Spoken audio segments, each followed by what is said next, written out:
Restons à Cabinda. La journée mondiale de la presse célébrée le 3 mai a réuni les journalistes dans un hôtel de la place en conférence débat sur la liberté d'expression et le nouveau code sur le numérique.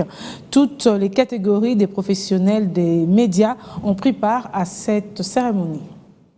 Pour marquer la journée mondiale de la liberté de la presse, célébrée chaque 3 mai de l'année, les journalistes de la ville de Cabinda ont eu des fructueux échanges qui se sont cristallisés notamment sur les rappels du contenu de la loi sur le numérique et celles portant sur les modalités pratiques d'exercice de la liberté de la presse. S'agissant du premier volet, Johnny Kassongo, en sa qualité de président de l'Union nationale de la presse du Congo à Lomami, a exhorté ses administrés à travailler dans le strict respect de la nouvelle loi sur la presse qui voudrait que les journalistes soient responsables des propos parlus publiés, peu importe les supports de diffusion. Pour sa part, Jean Ilunga Lubumbula, directeur provincial de la radio-télévision nationale congolaise, s'est étalé succinctement sur les codes du numérique tout en appelant les chevaliers du micro et de la plume de Lomami à la réserve dans la publication ou le partage des fausses informations. Juste après, un moment de questions-réponses a été accordé aux participants